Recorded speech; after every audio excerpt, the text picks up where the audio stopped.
Hello, Majestic Queen. Welcome to another episode of the Majestic Queen audio podcast. Our topic for this evening is ways to empower women in the workplace. I know that some of us feel that we are not empowered in the workplace. We are advocates for ourselves. So some issues need to be brought to the forefront. As we have this conversation, I will enlighten you about 10 ways to become empowered. My information is coming from an article written by Kristen Bustamante. She wrote this article in May of 2021. I am not going to read the entire article to you. I am just going to highlight the critical points of this article. It seems that Miss Kristen have done the research and she's found that women in senior leadership positions has grown in the last 5 years, but women are still underrepresented at every level of corporate America. For every 100 men promoted and hired to manager positions, only 72 women receive the same position. Now, what is being suggested are ways to become more empowered at work so that you can close the gap of 100 men versus 72 women in positions of management in corporations or in any other type of nonprofit setting or higher education, wherever women are working. We deserve an equal footing. So here are the suggestions. Number 1, give women a seat at the table. And what this means is women should have the equal opportunity to participate in daily meetings and bring their information and skill set to the table for discussions that can better situations for the company. 2, encourage women to speak up. In a lot of situations, women may sit at the table, but they are often overlooked. Once you bring them in, create a space for women to have the equal opportunity to share their thoughts. I am quite sure that if this opportunity exists, valuable information not thought of from a feminine perspective can be entertained. At least someone can listen to see if the information can help the company to grow. Now, there are situations where women have different types of situations that may occur. But as long as we have the virtual environment, people can still attend work, but they'll do it virtually. So if there's childcare issues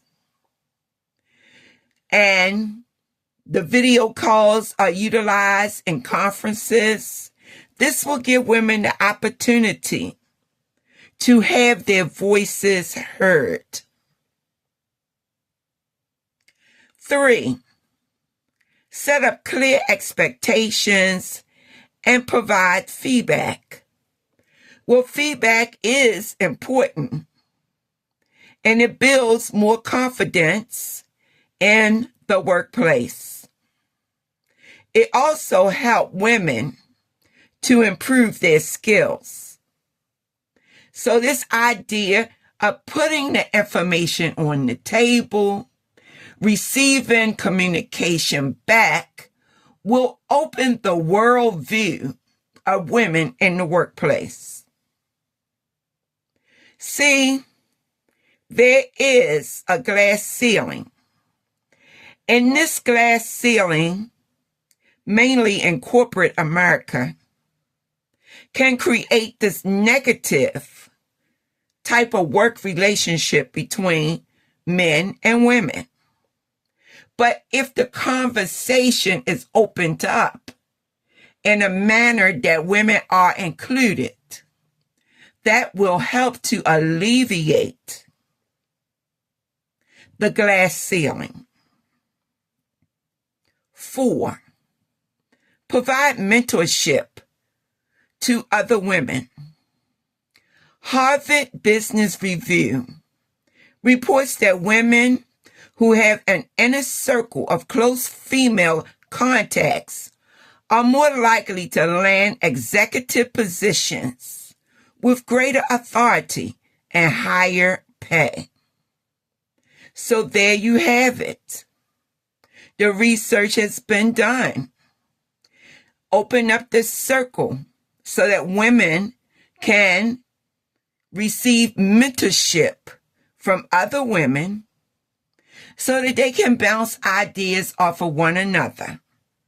This will eventually help them to grow in areas where there may be deficits, and also allow them to speak up in meetings. 5, back less experienced women for new opportunities. See, women may come into an organization still young in their particular fields, but need the guidance that's necessary for these new opportunities that will emerge. They are women, that is, a part of the workforce. They are a part of the company. So they should have the opportunity to grow.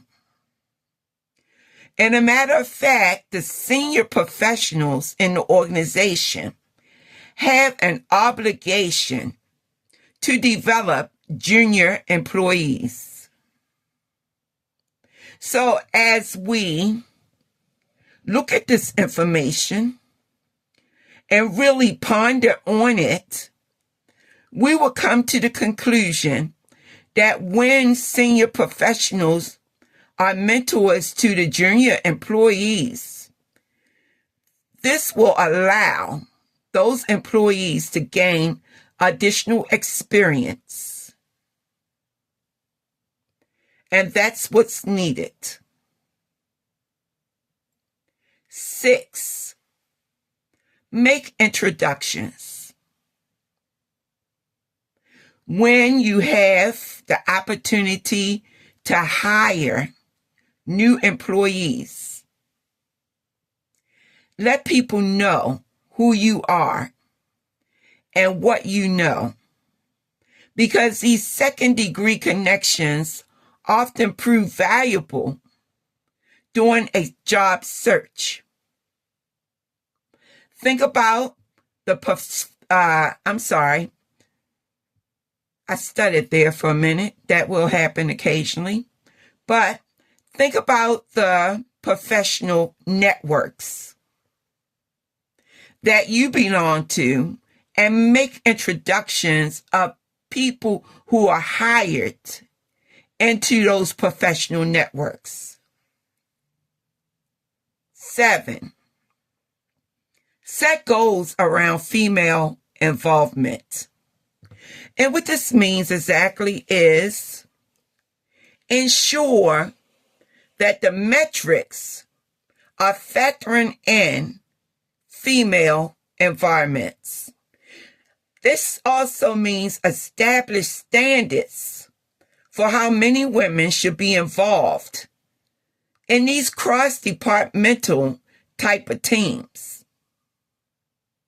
Remember that there should be equality in how people earn their bonuses and raises so that everyone have an equal opportunity for recognition.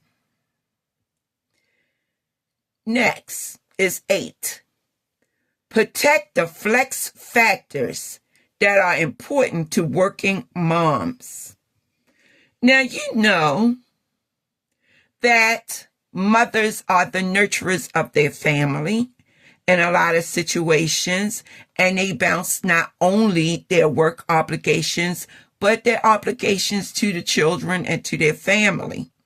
This will filter into the work environment at times.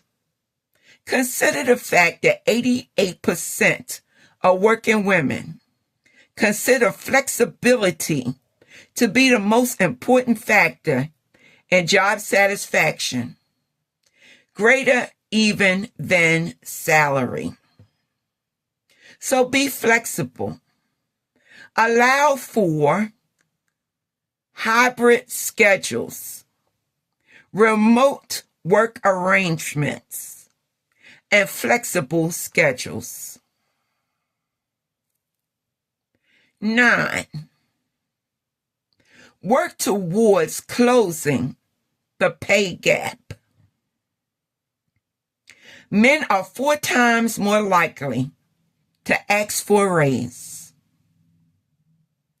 As a result, the pay gap persists, and women primarily make 70 cents out of every dollar. This gap is even greater for moms of color who make an average of as little as 45 cents out of every dollar. Now, you know, in these days and times, that's a very sad situation. Everyone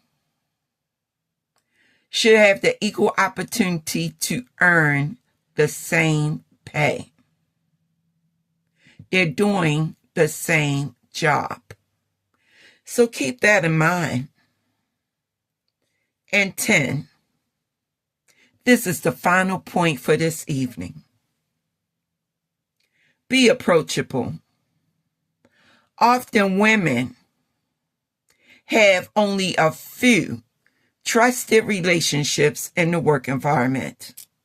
So be approachable. Managers, administrators, and position yourself as the person women can have on their team. Be supportive, advocate for them, and increase opportunities so that they can shine in your company. Invest yourself in women's career paths. In other words, help to grow these women, especially if they have an open heart and an open mind and growing skills that can benefit your company. Empower these women to pursue work-life integration. Because guess what?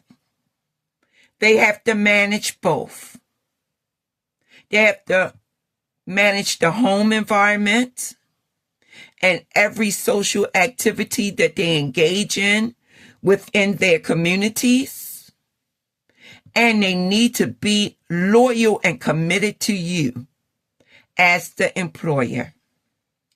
With that being said, I want every woman who is going out there to work hard every day to consider this presentation as you learn to stand up for equality and advocate for yourself. As you can see, the men are 4 times more likely to ask for that raise. So that means that they are 4 times more likely to get that raise over you. And you deserve to grow just as well. If you find that your work environment is not conducive to growth at the time, and you think that there's something that can benefit the company, please, by all means, have a conversation with that manager, because you never know what they may take into consideration, if not at the time you ask for it, maybe later. Be blessed, everybody. And please, excuse that little stutter mistake, because I'm more likely to do it in a presentation. Anyway, no excuses. I think you received the point I'm trying to make. Be blessed, everybody.